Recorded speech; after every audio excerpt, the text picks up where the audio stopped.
생활 주변에서 발견하랬지 사라고 안 했거든요. 아, 그래요? 스타벅스 커피 맛있다고 스타벅스 주식 사라는 그런 얘기가 아니다. 투자 아이디어라는 완결된 아이디어가 되기 위해서는 네. 해야 될 게 되게 많다라는 거죠. 첫 걸음일 뿐이지 마지막 걸음이라고 착각하지 마라.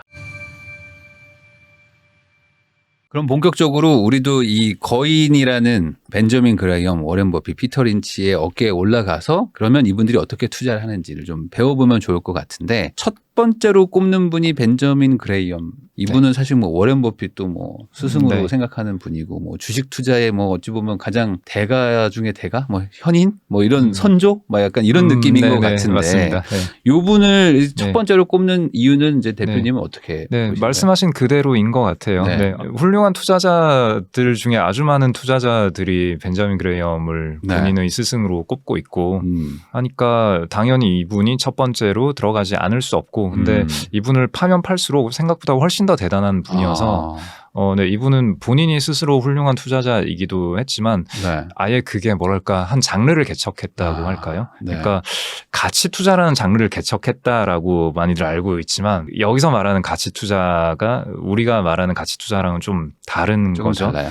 그러니까 우리는 뭐 저 PER, 저 PBR 사는 뭐 이런 식의 가치주라는 거를 사는 투자 스타일이라는 용어에 주의하셔야 됩니다. 그런 투자 스타일을 가치 투자라고 생각을 하지만 이분이 개척한 그 투자라는 장르는 저는 뭐 좀 합리적인 투자 혹은 말이 되는 투자 뭐 이렇게 표현을 하고 싶어요. 그 전까지의 주식 투자라는 거는 그 세력들 간의 싸움, 정말 그냥 힘싸움, 아니면 정보전, 아까 말씀하신 어떤 비밀 정보, 뭐 그런 걸 가지고 서로 간에 치고받고 싸우고 총질하고 진짜 리얼 총질하고 정말 리얼 총질을 하던 그런 시대였거든요. 그런 시대에서 주식 이면에는 기업이라는 게 있고 기업에는 가치라는 게 있기 때문에 기업의 가치를 잘 분석해서 매매를 하면은 우리가 합리적으로 돈을 벌 수 있다. 그런 어떤 세력의 움직임이나 정보 매일매일의 뉴스에 흔들리고 이러는 것만이 투자가 아니다. 이런 식으로 진중하게 사려 깊게 분석해서 돈을 벌 수 있다. 그런 개척을 한 거거든요. 그러니까 현 시대에 주식 투자를 하면서 기업 분석을 하면서 투자를 한다? 그런 모든 사람은 벤 그레이엄으로부터 어떤 지적인 유산을 물려받았다라고 보시면 되거든요. 그러니까 지금 너무 당연하게 생각하는 거의 모든 개념을 이제 이분이 시초로 만드신 거라고 봐야 되겠죠. 그 우리가 지금 금융 자격증 중에서 가장 권위 있는 자격증이 CFA라는 자격증이 있잖아요. CFA 협회를 만든 게 이분이에요. 그런 금융 분석이라는 분야 자체도 이분이 만들고 커리큘럼을 짜고 물론 혼자 한 건 아니지만 그리고 현 시대의 여러 가지 헤지펀드 전략들 혹은 행동주의 전략들 뭐 이런 것도 다 이분이 실제로 개발하고 썼고 그랬던 거거든요. 그래서 생각보다 굉장히 많은 거를 개척하신 분이에요. 그러면 저희는 어차피 이제 투자자이기 때문에 뭐 이분의 어떤 투자 방식도 배워야 되고 아까 말씀하신 어떤 사고 체계 같은 것들도 배워야 될 것 같은데 특히 이분한테 이런 건 좀 배워야 된다라는 부분이 있을까요? 그래서 이게 어찌 보면은 전혀 색다를 게 없는 얘기일 수 있는데 일단 중요한 거니까 말씀을 드리자면은 버핏은 그레이엄으로부터 뭘 배웠다라는 세 가지를 꼽아요. 일단 첫 번째는 주식은 기업의 사업의 일부다. 사업의 일부이고 그 다음에 시장을 보는 적절한 관점을 가져야 한다라고 얘기를 하는데 그게 미스터 마켓이라는 개념이죠. 가격이라는 거는 전지전능한 누군가가 찍어주는 그런 무서운 대상이 아니라 그냥 옆집 사는 조울증 아저씨가 매일매일 제시하는 어떤 호가일 뿐이다라고 얘기를 하는 거고요. 그 다음에 세 번째는 위험을 대처하는 방법, 불확실성을 대처하는 방법이라고 얘기를 하는데 그게 안전마진에 대한 얘기인 거죠. 그러니까 첫 번째는 사업의 일부다라는 거는 사업을 잘 분석하는 게 일단 돈을 버는 첫걸음이다라는 거고요. 그 다음에 그래서 사업을 분석해서 뭐 가치를 잘 평가할 수 있어야 한다. 근데 그러면 가격과 가치는 왜 괴리가 있느냐? 사람들은 심리에 따라서 너무 왔다 갔다 하기 때문에 그 괴리가 생기는 거고 그래서 내가 가치를 잘 판단을 했다면은 가격에 흔들리지 않을 수 있는 거죠. 근데 그렇다 하더라도 내가 틀릴 가능성에 대해서 우리는 언제나 고려를 해야 하기 때문에 가능한 한 주식을 살 때 가능한 싸게 사고 그 다음에 하나에 몰빵하는 게 아니라 여러 종목으로 나눠서 포트폴리오로 접근을 하고 이게 투자의 핵심적인 세 가지인 거죠.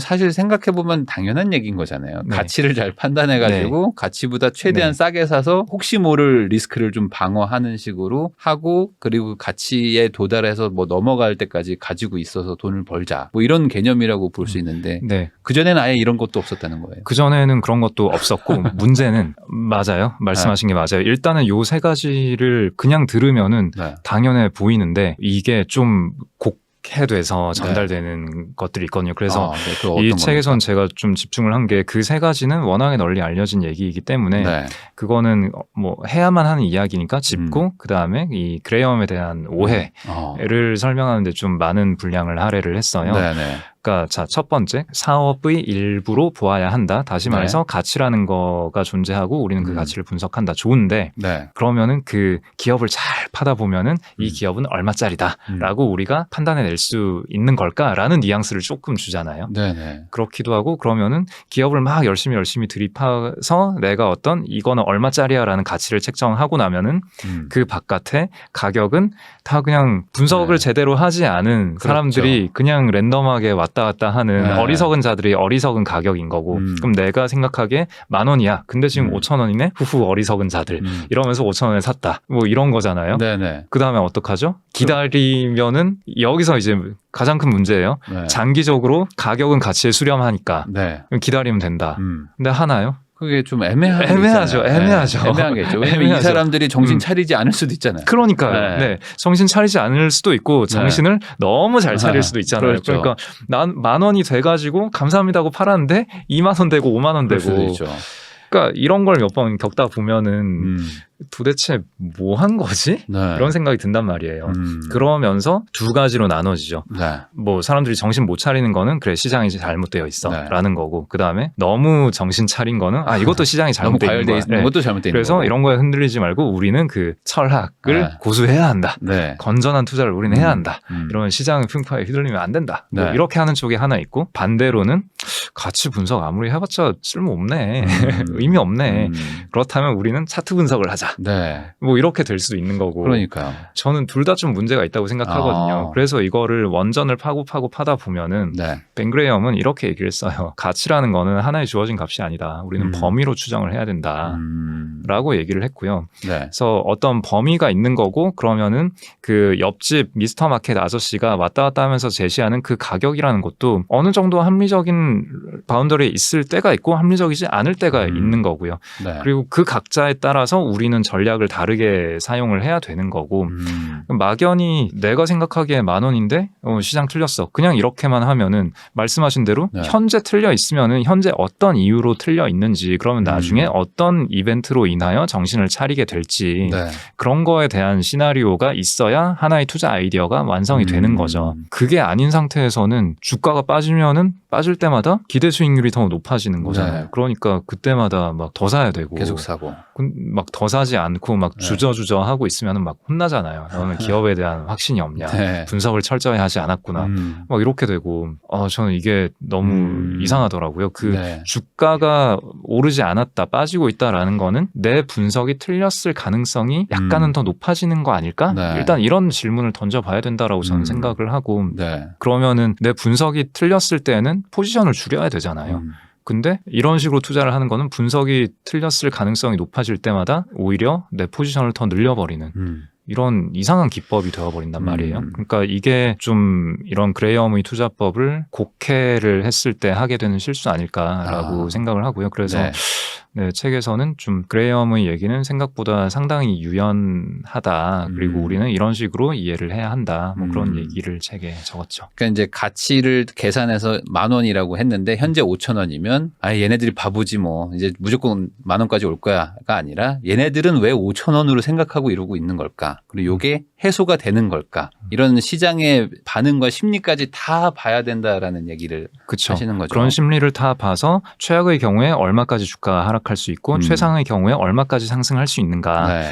그렇게 여러 시나리오를 봤을 때 확률적으로 지금 현재의 포지션이다. 가격은 유리한 확률인가 불리한 확률인가 그거를 파악을 할 수 있는 거죠. 네. 네, 그렇게 확률적으로 베팅을 해야 되는데 그렇게 조금 더 유연하게 생각을 해야 된다. 네. 이신 것 같습니다.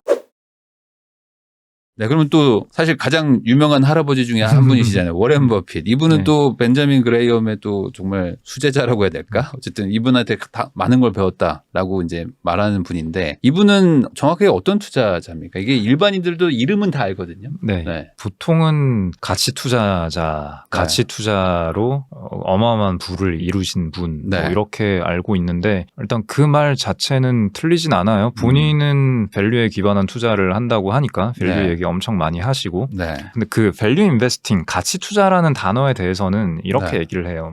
동어 반복이다. 투자는 원래 밸류에 기반해서 하는 건데 그럼 밸류에 기반하지 않은 거에 인베스팅이라는 말을 붙일 수가 있나? 그런 거죠. 그러니까 아까 말씀드린 어떤 그레이엄에 대한 제 해석과도 일치하는 거죠. 그러니까 기업을 분석하면서 하는 투자는 그레이엄이 다 개척을 한 거고 그래서 네. 버핏도 그냥 기업을 분석을 하고 가치를 자기가 판단을 하고 자기가 마음에 드는 가격이면은 산다. 그냥 이게 다인 거거든요. 네. 그래서 그걸 지금까지 잘 해와서 큰 건데 여기에서 사람들의 오해가 크게 두 가지 정도가 있는데 네. 첫 번째는 우리가 흔히 말하는 가치주, 밸류 스탁이라는 가치주에 대한 투자를 열심히 하신 분이지 않나. 네. 이거는 아니라고 생각하고요. 이건 아니에요. 네. 그러니까 버핏은 가치주라는 단어 자체가 무의미한 단어다라고 얘기를 하고요. 네. 가치주는 보통 성장주와 대비가 되는데 뭐 성장은 가치의 일부일 뿐이고 그래서 가치주를 투자를 하는 사람이다. 그리고 또 그런 것도 있어요. 뭐 생활 소비재 위주로 사는 사람이다. 네. 근데 그렇지도 않아요. 뭐 기술주도 사고 그다음에 인프라 회사도 되게 많이 사고 그리고 기술주 안 산다. 근데 기술 기업들도 가끔 투자하거든요. 네. 네. 아마존도 사셨고 본인이 의사결정한 건 아니라고는 하는데 그런 식의 어떤 하나의 스타일로 한정을 지으려는 시도는 좀 버핏을 곡해하는 거다라는 네. 말씀을 드리고 싶고 그다음에 또 하나는 이것과도 이어지는 얘기이긴 한데 버핏의 투자법은 일반적인 사람들 저 같은 기관 투자자를 포함하여 일반적인 사람들이 따라할 수가 없어요. 이게 좀 많이 따라할 수 없는 거예요? 간과되는데 따라할 수 없어요. 네. 어떤 주식을 골라내는 기준으로 쓸 수는 있는데 동일한 기준으로 동일하게 투자를 했다 하더라도 성과는 버크셔에 못 미칠 거예요. 버크셔는 일단 쓸 수 있는 레버리지가 되게 다양하게 많고요. 네. 보험사 기반의 지주회사이기 때문에 버크셔에서는 네. 보험사의 그 플로트, 보험료 받은 거, 보험료가 보험료를 뭐 계속 들어오니까. 네, 보험료를 미리 받고 보험금은 나중에 주잖아요. 네. 그래서 그 회사는 언더라이팅을 좀 세게 해서 웬만해서는 잃지 않는 그런 그러니까 일종의 고객이 손해보는 보험인 거죠. 네. 어찌 보면은 네. 그런 식으로 보험 책정을 좀 되게 보수적으로 해서 네. 본인들에게 유리한 보험만 계약을 해서 웬만하면 손해보지 않는 형태의 보험료를 받아서 장기간에 걸쳐서 주식에 투자를 하는 거죠. 주식 투자는 버핏이 잘하니까 전 세계에서 네. 가장 잘하니까 네. 근데 단기적으로 돈을 번다라는 확신은 버핏 스스로도 할 수 없으니까 장기적인 기간이 보장이 돼야 되는데 장기간 묶어둘 수 있는 자금이라고 높은 확률로 기대할 수 있는 그 보험료를 잡아서 그 돈으로 주식 투자를 하니까 네. 무이자 레버리지를 쓰는 거예요. 그러니까 이게 많은 분들이 버핏이 그냥 자기 돈 가지고 막 사고 팔고 하는 거라고 생각하시겠지만 이게 보험사 기반이니까 돈이 현금이 계속 들어오는데 뭐 한 30년짜리 무이자 대출율 같은 거잖아요. 그렇죠. 네, 이런 돈들을 가지고 또 워낙 실력이 또 좋으시니까 그쵸. 레버리지가 엄청나게 맞아요. 늘어나면서 돈을 버는 건데. 맞아요. 예, 기본적으로 레버리지를 크게 쓰시는 분이고 네. 또 하나는 회사를 통으로 사서 아예 자회사화 시켜버리잖아요. 네. 물론 상장 주식도 되게 많이 사지만 그렇게 자회사화한 주식에 대해서는 이 버크셔는 지주회사이기 때문에 이 회사가 쏴주는 배당금을 비과세로 받아 올려서 비과세로 받아 올린 돈으로 투자를 한단 말이에요. 네. 그러니까 버핏이 기업을 볼 때 현금 창출 능력이 좋고 ROIC가 높고 어쩌고 이런 기준들을 얘기를 하는데 그게 물론 유의미한 기준이에요. 저희 같은 사람들이 보기에 의미 없는 기준이다라고 할 수는 없어요. 네. 좋은 기준이긴 한데 그게 버핏에게 있어서는 그 100원의 현금이 우리에게 주는 100원의 현금보다 버크셔에게 올라오는 100원의 현금이 훨씬 더 가치 있다라는 거죠. 비과세니까. 네. 그리고 네. 그걸 또 투자금화해서 나는 또 불릴 거니까. 그러니까요. 네. 그 투자금의 원천 같은 개념으로 이 주식을 보는 건데 우린 네. 단순히 투자로 보면 좀 다를 수 있다. 그렇죠. 네, 그래서 기본적으로 기법을 그대로 우리가 따라한다 하더라도 버크셔만큼의 성과는 낼 수 없다라는 건 감안을 해야 되고요. 네. 그럼 여기서 갑자기 궁금한 게 네. 그냥 버크셔 해서웨이 그 주식 하나 사면 되는 거 아니에요? 근데 버크셔는 지금 너무 크기 때문에 네. 버핏 스스로도 버크셔가 향후에 지수를 이길 수 있을 것 같진 않다라고 얘기를 해요. 그러나 네. 최선을 다하겠습니다라고 네. 해요. 어차피 그래도 시장 수익률보다 높은 편 아니에요? 최근 10년은 시장보다 뒤떨어져요. 아, 그래요? 네. 그때 보면은 연도별로 보면은 시장을 하회할 때도 있고 시장을 뛰어넘을 때도 있는데 누적해서 최근 10년 이렇게 보면은 좀 안 좋아요. 아, 네. 그렇군요. 그래서 결국은 사이즈가 너무 크기 때문에 여기서 또 하나 조심을 해야 되는 게 그래서 최근 10년 동안 성과가 안 좋다라고 해서 네. 버핏이 이야기하는 투자의 사고 체계가 이제 먹히지 않는 거냐 그렇게 얘기할 건 또 아니다라는 거죠. 네. 단일 어떤 인간 기반으로 굴리는 돈 중에서 전 세계에서 가장 크거든요. 네. 물론 버크셔보다 운용재산이 더 큰 자산 운용사들은 있어요. 근데 네. 그 회사들은 여러 가지 펀드 상품을 운용을 하는 거기 때문에 그리고 인덱스 펀드 하는 회사도 되게 많고 네.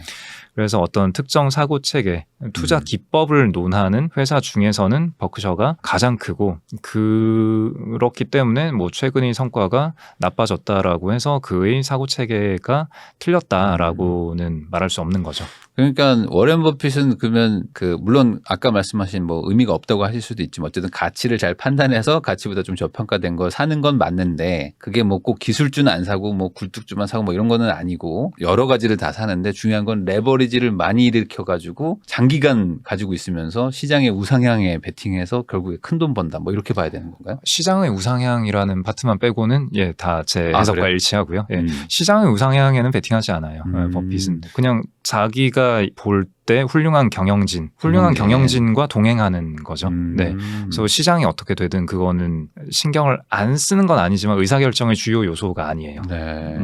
네. 그래서 그러면 버핏으로부터 우리는 뭘 배울 수 있는 네. 거냐라고 했을 뭐 때 따라하지 말라만 배우면 안 되잖아요. 그러니까 예, 그러면 재미가 없으니까. 네. 근데 버핏은 이렇게 얘기를 해요. 비상장 회사를 볼 때의 기준과 상장 주식의 일부를 살 때의 기준은 동일합니다라고 얘기를 하거든요. 그러니까 네.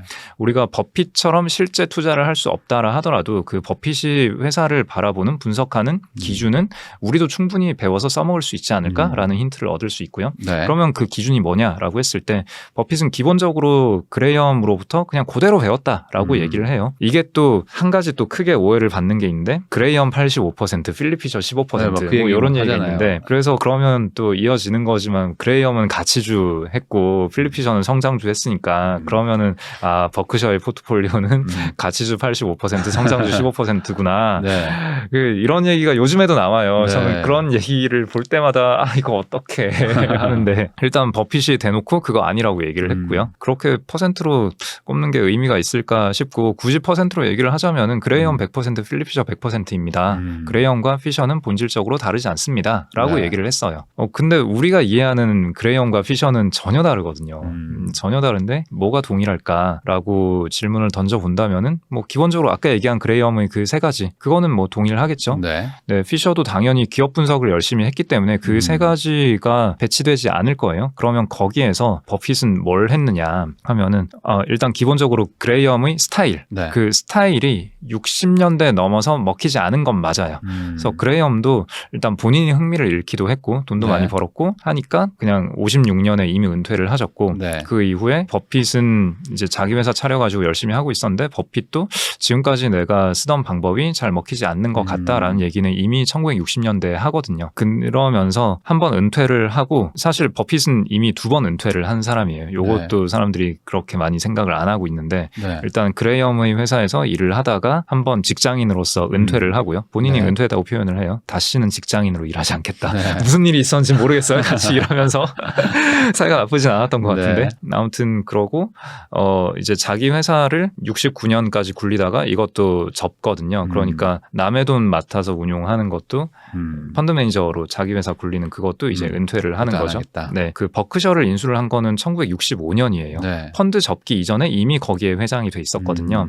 그러니까 버크셔 해서웨이의 회장이라는 거는 버핏에게 있어서는 약간 부업 같은 거였는데 사이즈가 커지다 보니까 본업이 됐는데 아무튼 그러면 그 전환기에 뭘 했느냐가 그레이엄과 버핏을 가르는 기준이 될 건데 뭐 결론만 얘기를 하자면은 기업의 경영진에 대한 태도, 경영진을 분석의 얼마나 중요한 요소로 삼느냐 이게 그레이엄과 전혀 달랐거든요. 달랐군요. 그레이엄에게 경영진은 그냥 뭔가 감춰놓고 이거 내 돈인데 주주인 내 건데 경영진은 감춰놓고 딴짓하는 사람이고 그러면은 그레이엄 그레이엄의 스타일은 경영진과 싸움을 붙어서 그래서 너네가 감춰놓은 이 보석 같은 이 밸류를 외부로 뽑아내는 이게 그레이엄이 하는 투자 기법인 거예요. 네. 근데 버핏은 일단 그렇게 할 만한 회사를 발견하기 어려워지기도 했고 그게 또 되게 피곤하잖아요. 그 기업 분석은 되게 열심히 해야 되는데 분석을 열심히 해놓고도 회사랑 다투고 그 다음에 뽑을 거 뽑아내고 나면 이제 빠이빠이 해버리고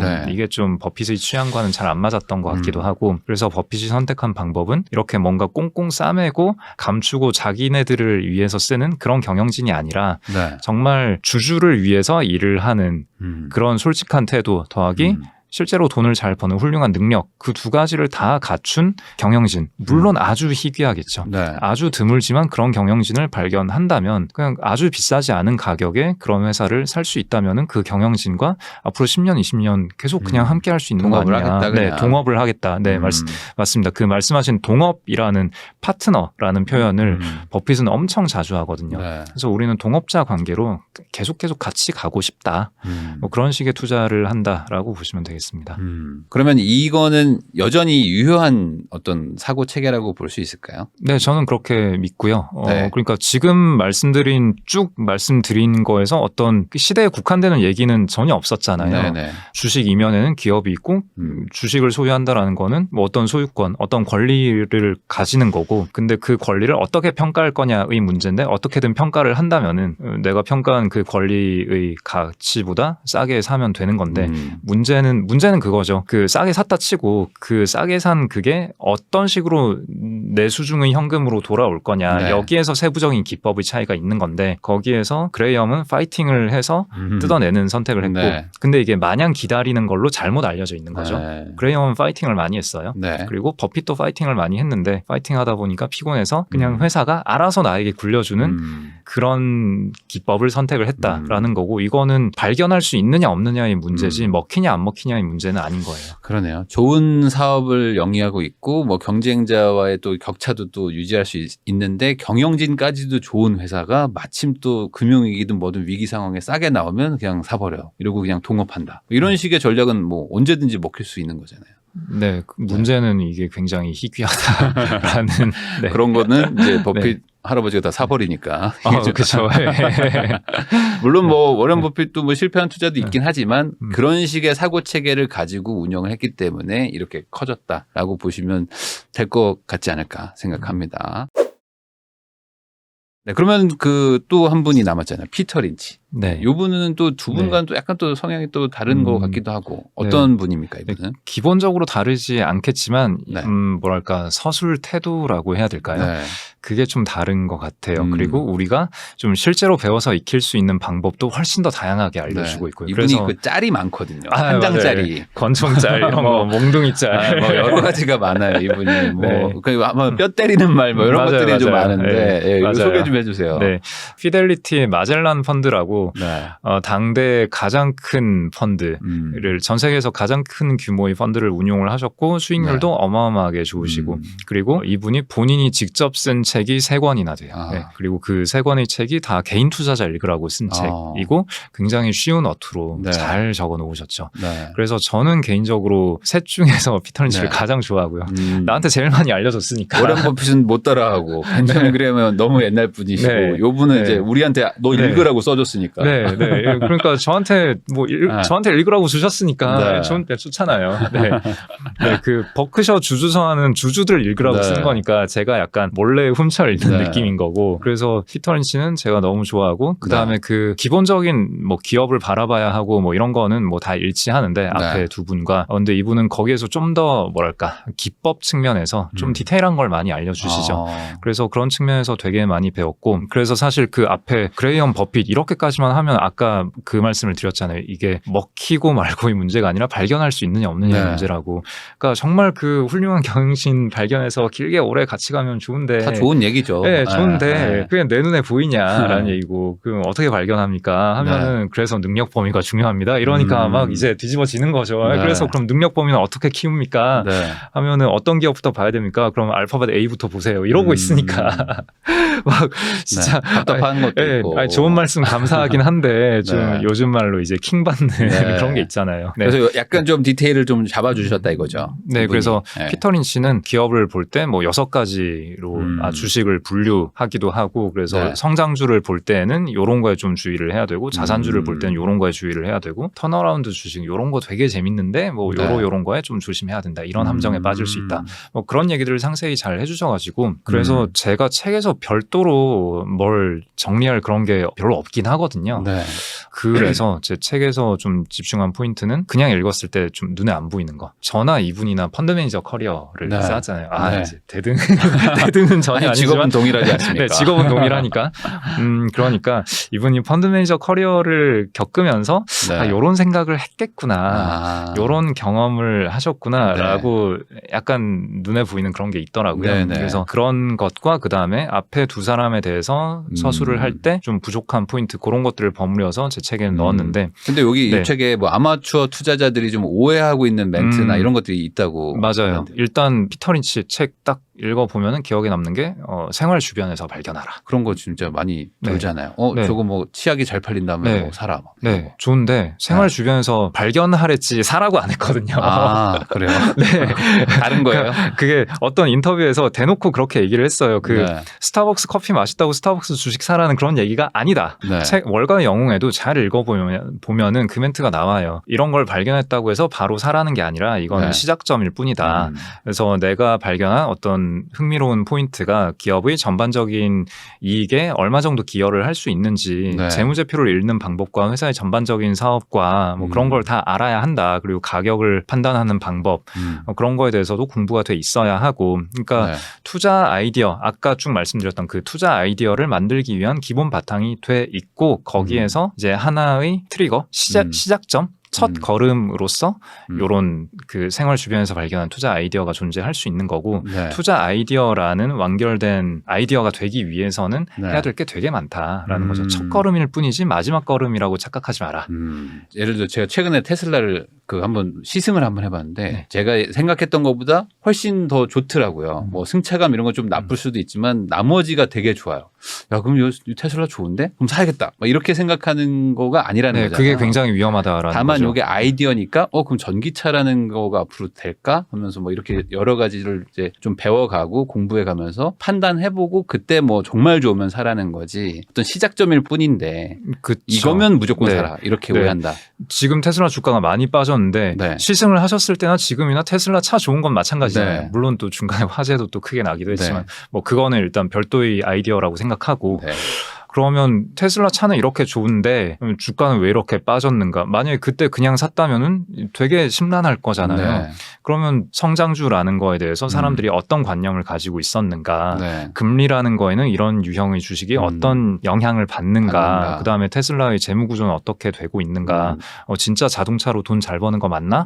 뭐 그리고 내가 시승한 이 차량은 뭐 이게 얼마 정도 기여를 하고 있는 거냐? 네. 그럼 다른 차량들도 비슷하게 괜찮은 거냐? 그다음에 뭐 다른 경쟁자들 경쟁사들의 네. 새로 나오는 전기차는 그 갭이 격차가 계속 벌어지고 있는 거냐, 격차가 줄어들고 있는 거냐 등등등 여러 가지를 고민을 해야 하는 거죠. 네. 그렇죠. 그냥 그런 건데 이제 앞단만 딱 떼서 생활에서 발견하면 사라라고 하는 거는 오해다라는 네. 거고 혹시 네. 또 다른 거 있을까요? 또 뭐 여러 가지가 있는데 또 그런 오해 시리즈로 보자면은 또 가장 크게 볼 수 있는 게 네. 저는 그 칵테일 파티 이론이라고 생각해요. 네. 칵테일 파티 이론 모르시는 분들을 위해서 설명을 네. 드리자면은 어떤 파티에 갔을 때 직업이 뭐예요? 이런 거 물어보잖아요. 그래서 저 펀드 매니저입니다라고 하면은 이 사람들이 반응이 좀 온도차가 되게 크다라는 네. 거죠. 그래서 펀드 매니저입니다라고 하면은 예 이러면서 대충 어물쩡 하다가 한 3분 지나면은 딴 테이블 가서 놀고 네. 계시고 그러면은 시장이 지금 되게 편안하구나. 네. 좋을 때다. 그리고 펀드 매니저입니다라고 했을 때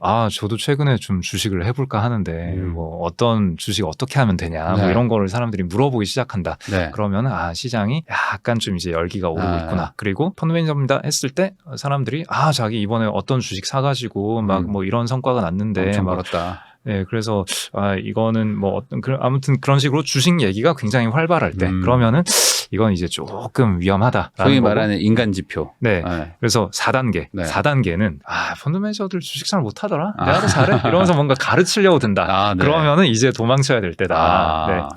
그래서 피터 린치가 이 얘기를 한 거는 여러 가지 마켓 타이밍, 시장을 전망하는 여러 가지 이론들이 있고 매체는 항상 그 마켓에 대한 얘기가 언제나 나오잖아요. 그렇죠. 그래서 자기는 그런 거 신경 쓰지 않는다. 굳이 내가 마켓에 대해서 전망을 해보고자 한다면은 나는 나만의 칵테일 파티 이론을 훨씬 더 신뢰를 할 것이다. 네. 라면서 이 얘기를 소개를 하거든요. 네. 그래서 사람들은 그 내용을 딱 보고 지금 칵테일 파티 1, 2, 3, 4단계의 몇 단계에 있는 단계지? 걸까? 뭐 이제는 뛰어내려야 할 때인가? 뭐 이런 식의 얘기를 막 해요. 뭐 성실하고 건전한 태도예요. 좋아요. 좋은데 문제는 그 다음 파트에 피터 린치가 이렇게 써요. 근데 내가 실제로 이걸 가지고 베팅할 거라고 생각한다면 오산이다. 나는 좋은 기업이 좋다. 네. 나는 좋은 회사를 보고 회사에 베팅한다. 네. 라는 얘기를 해요. 그러니까 이 말을 한 이유는 그 시장을 전망하고자 하는 수많은 이론이 돈 버는데 별로 도움이 안 된다라는 얘기를 그냥 약간 거꾸로, 농담 삼아 네. 그냥 웃자고 한 얘기예요. 그러니까 네. 농담인 거예요. 네. 근데 그걸 가지고 그러니까 이 마켓 전망하는 이론의 무의미함을 이야기했는데 그 파트를 읽고 그럼 피터 린치는 이런 모델을 쓴다고 하니까 이 모델을 가지고 시장을 전망해보자. 네. 이렇게 접근하는 거니까 저는 이게 또 너무 안타까운 거죠. 이게 또 완전 오해군요. 네, 시장을 예측하는 모델이 아니에요. 네. 근데 저 여기서 개인적인 궁금함인데 펀드 매니저이시니까 네. 실제로 칵테일 파티 그게 경험으로 해보실 때 어느 정도 맞나요? 잘 맞아요. 잘 맞아요? 매우 잘 맞아요. 그럼 써야 되는 거 아니야 이거?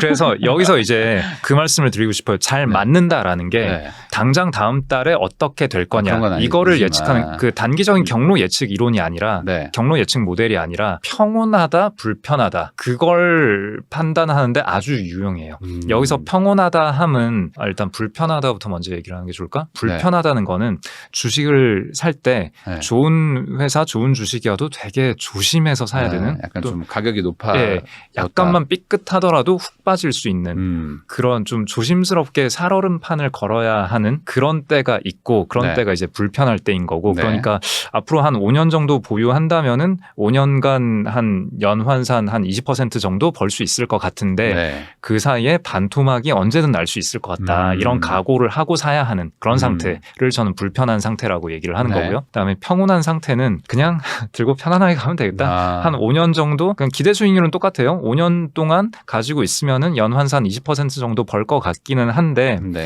지금 사람들이 별로 관심이 없어가지고 네. 좀 뭐 웬만하면은 크게 깨지지도 않을 것 같고 그냥 대충 막 사도 될 것 같다. 네. 요런 때가 있어요. 네. 여기서 더 빠져도 난 상관없어. 더 빠져도 그냥 편하게 더 살 수 있을 것 같아. 라는 생각이 들 때가 있는 거고 불편한 지점은 뭐냐면은 그러니까 내가 틀렸을 수 있잖아요. 네. 내가 뭔가 계산을 잘못했어. 내가 잘못 판단한 거면은 되게 비싸게 산 거고 여기서 만약에 반토막이 났는데 반토막이 났을 때 내가 자신 있게 더 살 수 있을까? 반토막 났으면은 털어야 되는 거 아닐까? 네. 그러니까 반토막 나서 마이너스 50 손해보고 그냥 그걸로 끝나는 그 정도를 감수하고 투자를 해야 하는 상황이 존재하는 거고 그 다음에 평온한 상태라 하면 여기서 30% 더 빠질 수도 있는데 상관없어. 복구돼. 이런 게 다른 거죠. 복구가 된다는 그 어떤 그 네. 확신의 그 가능성이 네. 훨씬 높을 때. 네, 그렇죠. 그러니까 뭐 한 재작년쯤에 뭐 PER 한 30배, 40배 하는 그런 주식들이 내가 뭘 잘못했건 시운이 안 맞았건 네. PER 15배, 20배로 빠졌다. 네. 그럼 이게 한번 이렇게 꺾인 상황에서 다시 30배로 올라갈 거라고 내가 기대를 할 수 있을까? 이건 좀 빡센데 지금 한 12배, PER 12배 정도 되는 주식을 네. 샀는데 이게 뭐 여러 이유로 내가 뭘 잘못했건 뭐가 안 맞아서 한 PER 8배가 됐다. 네. 뭐 so what? 그런 상태가 편안한 상태라는 거죠. 그러니까 그게 어떤 아까 말씀하신 그 칵테일 파티를 뭐 그냥 체감상 보셨을 때 맞긴 맞는다. 네. 그래서 그 주변에 좀 제가 되게 인기가 많을 때, 네. 인기가 많을 때는 그런 불편한 주식들이 되게 많아요. 그래서 주식을 한 100개 정도 종목들을 쫙 훑어보더라도 네. 이거는 딱 사고 싶다라고 마음에 드는 주식이 별로 없어요. 네. 근데 편안한 상태는 그냥 대충 한 10개 정도 검토를 해보면 한 3개 정도 괜찮아 보이는 이 주식이 이 가격에 왜 있어? 이거 한때는 사람들이 너무 열광하고 되게 좋아하고 PER 30배도 싸다 막 네. 이러던 주식인데 PER 10배가 됐는데 이 회사는 이러이런 문제가 있어. 뭐 이런 건 좀 디스카운트 요소가 돼야 돼. 이렇게 사람들이 막 얘기하고 있다는 거죠. 얼마나 편해요. 근데 그런 주식이 많이 발견되는 시기에 또 어디 뭐 모임 장소 가서 뭐 전 주식 투자하고 있습니다. 그러면은 관심도 없어. 네, 관심이 없어요. 네. 되게 편안한 거죠. 아유, 뭐 고생 많으시겠어요. 네. 막 이러고. 네. 그러면은 네, 뭐, 맞아요. 고생 많으시겠어요. 네. 그 말을 들을 때마다 네. 고생 안 하고 있지만 뭐 열심히 하고 있습니다. 그러니까 이게 이 대중과 반대로 간다는 어떤 뭐 느낌일 수도 있고 아까 네. 말씀하신 것처럼 이제 시장이 너무 막 과열되거나 막 너무 막 냉랭하거나 하는 거에서 결국에 또 기회가 나오는 것도 있는 거니까 그런 부분을 좀 참고는 하면 좋겠지만 피터 린치는 그거에 베팅하진 않았다. 네, 그러니까 이게 저점 고점 베팅이 아닌 거죠. 네. 네. 그러니까 좋은 주식을 발견할 때 약간 마음속의 허들이 좀 낮긴 한 거죠. 네.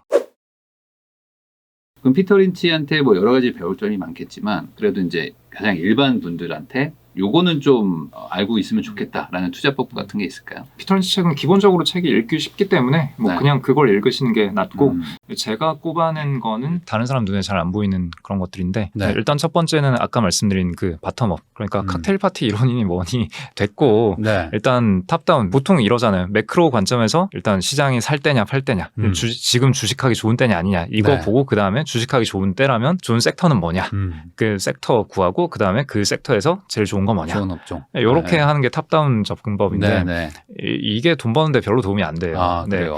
그것보다는 그냥 앞서 말씀드린 대로 그냥 경영진 믿을만 하냐 혹은 이제 내 생활 주변에서 발견한 어떤 투자 아이디어 그러니까 굳이 장기 투자하라 이 얘기는 아니에요. 네. 단기적인 아이디어도 충분히 가능하고 쓸 수 있는데 그게 너무 탑다운 관점에서 접근을 하는 것보다는 바텀업 관점에서 접근을 하는 게 기본적으로 이길 확률이 높은 게임이다라는 네. 거고요. 일단 이거 하나 염두에 두시고 그럼 그 말이 네. 어떤 시장에서부터 시작해서 종목으로 오는 게 아니라 어떤 종목들을 뭐 분석하다 보면은 얘는 되게 괜찮던데 왜 이 가격이지? 그쵸. 라는 거에서 그쵸. 시작을 하라는 네, 거죠. 그렇죠. 그리고 아까 우리 이야기 나눴던 그 생활 주변에서 발견하는 투자 아이디어 찾아내는 거 이런 것도 바텀업 접근이잖아요. 내 생활 주변인 그렇죠. 거니까. 네. 그래서 이런 식으로 접근하는 게 기본적으로 유리한 게임을 하는 거고 난이도 낮은 게임인 거죠. 네. 네. 탑다운은 일단 매크로 되냐 안 되냐 모든 사람이 보고 있잖아요. 네. 거기서 이겨야 되는 건데 근데 물론 그 모든 사람이 다 틀리는 이상한 게임이긴 한데 거기에 섹터라는 것도 탑픽 섹터 사실 다 뻔해요. 다 마찬가지예요. 그럼 탑픽 섹터로 남들이 꼽는 내가 어떻게 생각해서 꼽는 게 남들이 꼽는 거랑 별반 다르지 않을 거고 그 안에서 탑픽도 별반 다르지 않을 거예요. 네. 그러면 기본적으로 초과 수익 내기 어려운 게임이죠. 내가 남들보다 대단히 똑똑하지 않는 한은 네. 대단히 똑똑해도 이기기 어려운 게임인데 네. 그래서 바텀업으로 접근하는 게 기본적으로 이기는 게임이다 네. 라는 생각 하나. 그 다음에 두 번째는 그 심루타 얘기가 또 피터 린치 얘기에서 되게 눈에 띄는데 심루타는 보통 또 오해를 하는 게 그래서 심루타를 발견하려면 어떤 기준으로 주식을 찾아내야 합니까?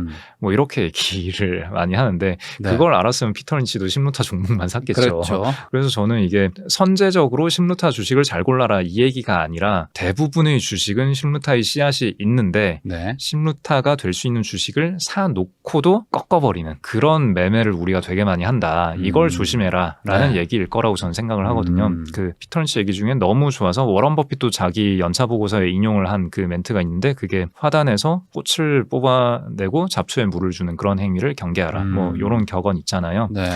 그러니까 피터 린치가 얘기하는 여러 가지 뭐 기준들이 있어요. 그 기준들에 잘 맞춰서 혹은 뭐 그레이엄이나 버핏이 얘기하는 여러 기준들에 잘 맞춰서 좋은 주식을 샀다 네. 하면은 이거는 뭐 2배를 벌지 10배를 벌지는 모르는 거예요. 벌 수 있어요. 기본적으로 주식은 아까도 말씀드렸지만 네, 벌 때 뭐한데 상단이 열려 있는 거기 때문에 근데 상단이 열려 있고 실제로 상단을 볼 수 있는 좋은 주식을 발견을 했더라도 그거를 내가 못 누리는 어떤 매매 행태가 존재하죠. 어떤 어느 정도 10%든 20%든 수익을 봤으면은 네. 익절을 잘 해야 된다. 목표 네. 주가에 도달했으면은 더 이상 욕심 부리지 말고 털어내야 한다라는 뭐 이런 식의 격언들. 저는 그런 게 그렇게 익절 잘해야 한다라는 격언과 손절 잘해야 한다라는 격언이 둘 다 큰 의미 없다라고. 그러니까 요거 부동산으로 얘기하면 쉬울 것 같아요. 강남 아파트 80년대 초반에 사셨다가 한 10% 붙여서 바로 파신 분들 많거든요. 그리고 막 그냥 막 다른 데 막 나가셔가지고 좀 넓은 집 가서 살아야지 이랬던 분들이 이게 10루타, 50루타, 100루타 나는데 네. 그냥 그거를 그냥 그렇게 네. 조금의 이득 보고 돈 벌었다라고 그러니까요. 생각하는 네. 걸 수도 있잖아요. 네, 부동산도 기본적으로 위아래 프로파일은 똑같은 네. 거잖아요. 위로는 무한대, 아래로는 마이너스. 네. 마이너스 100도 아니죠. 사실 뭐 그렇긴 네, 하죠. 뭐 실물이 마이너스- 사라지진 않으니까 그러니까 부동산이 좋은 거긴 한데 그리고 부동산으로 돈 번 사람이 네. 많은 이유가 그 거래 비용이 워낙에 크다 보니까 그렇죠. 비자발적으로 장기 투자를 네, 하게 네, 되잖아요. 네. 그래서 부동산이 돈 잘 버는 이유가 그 위아래 비대칭적인 익스포저 네. 그 비대칭성을 몸으로 자연스럽게 흡수를 하게 되는 건데 근데 주식은 그 비대칭적인 자산임에도 불구하고 매매 행태 때문에 아하. 실제로 내 성과는 그 네. 비대칭성을 누리지 못하는 그런 케이스가 워낙에 많아서 그래서 피터 린치는 비대칭성을 누리지 못하는 매매 기법을 조심해라 라는 얘기였던 걸로 저는 해석을 하고 있고요. 네. 그러니까 좋은 주식 샀는데 이 주식의 뭐 가치가 바뀐 것도 아니고 정말 경영진도 잘하고 사업도 잘하고 네. 있는데 그냥 많이 올랐다고 그냥 네. 던지고 이러지 말라. 네, 네. 그래서 앞에 얘기했던 거랑 이어지는 거죠. 그러니까 그 최근의 주가 변동 그 경로가 의사결정의 주요 요소가 되어서는 안 된다. 네. 네. 그러니까 정리하면은 그 원점에서 다시 평가해라. 그 경로에 의존하지 말고 주가가 최근 단기간에 걸어온 경로 그걸 신경 쓰지 네. 말고 원점에서 그냥 지금은 다 현금이다라는 가정으로 다시 평가해봐라. 지금 다시 살래라고 했을 때 그렇죠. 그거에 대한 답을 가지고 살지 팔지를 판단해 보시면 좋을 것 같다라는 얘기인 것 같습니다. 네, 그러면 홍진채 대표님한테 마지막으로 지금 또 이제 새해이기도 하고 사실 지금은 뭐 자산 시장이 다들 좀 안 좋아서 심리도 많이 위축된 분들도 많은데 그 투자 전문가로서 새해니까 조언 한마디만 좀 해주실 수 있다면요. 지금 가장 유의미한 얘기는 그걸 것 같아요. 방금 표현해 주신 대로 네. 새해 경기 전망도 어둡고 투자 심리가 위축된 투자자가 많아요. 라는 그 팩트. 그거 자체를 하나의 팩트로 받아들여야 한다. 그러니까 굉장히 흥미롭거든요. 지금처럼 비관적인 전망에 사람들이 솔깃해하고 거기에 동조하고 그런 시기가 별로 없어요. 옛날에 한 2008년 금융위기 때 정도? 네. 근데 지금이 금융위기인가 하면은 네. 그렇진 않거든요. 네, 침체는 맞아요. 이미 침체에 들어와 있을 수도 있고 네. 향후에 침체가 될 가능성도 꽤 높고 맞아요. 맞는데 여기서 2단계로 한 걸음 더 다음 단계로 생각을 해보자는 거죠. 다른 사람들이 그 펀더멘탈에 대해서 어떻게 인지하고 있는가. 그게 아주 중요하거든요. 안 좋은 건 맞는데 모두가 그 안 좋다는 거를 동의하고 있다. 네. 되게 재밌을 거예요. 재밌을 거예요. 그러니까 나와 대중을 동일시하지 않는 게 중요해요. 네. 자, 지금 경기 전망 안 좋고 막 비관적인 사람 많고 나도 우울해 이러면은 발전할 수가 없어요. 사람들이 다 그런 얘기를 하고 있을 때 이렇게 받아들여야 되는 거죠. 아, 현재 비관론이 팽배해 있구나. 나는 어떻게 해야 할까? 비관론이 팽배해 있다라는 거 자체를 하나의 팩트로 놓고 그 고민을 시작을 하셔야 돼요. 그걸 누적을 하다 보면은 나중에 좀 많은 경험이 쌓이고 여유로운 그 본인의 모습을 발견할 수 있을 겁니다. 그 말씀드리니까 아까 그 칵테일 파티 좀 그런 느낌도 나기도 하고요. 네. 네, 뭔가 네. 그러면 또 반대로 또 기회를 볼 수 있을 것 같다는 네. 생각도 좀 그렇죠. 들기도 네. 하네요. 네, 일단 드리고 싶은 말씀은 그렇다고 해서 막 지금 뭐 되게 싸다, 뭐 이게 바닥 어려운 찍었다, 거야, 뭐 이게 참. 이거는 아니고 그냥 그 네. 뭐랄까 펀더멘탈이 안 좋음에도 불구하고 사람들이 낙관적일 때가 있거든요. 그게 한 작년 이맘때쯤이었는데 네. 그러면 이게 되게 불편한 거고 네. 지금은 일단 그때는 아니다. 네. 그러니까 요거를 이제 시작 포인트를 삼아가지고 또 네. 이렇게 하나하나 좀 공부하고 배워가면서 넓혀 가시다 보면 또 기회를 잡을 수 있을 네. 것 같습니다. 네, 오늘은 거인의 어깨라는 책을 2권입니다. 이 2권의 책을 쓰신 라쿤 자산운용의 홍진채 대표님 모시고 세계적인 거장들이죠. 투자 거장들인 이 거인들로부터 어떤 투자를 배워야 되는 건지 이런 걸 알아보는 시간을 가져봤습니다. 오늘 나와주신 홍진채 대표님께 다시 한번 감사하다는 말씀을 전하고요. 시간 내주셔서 영상 시청해주신 구독자분들께도 감사의 마음을 전합니다. 나와주셔서 오늘 고생 많으셨습니다. 감사합니다.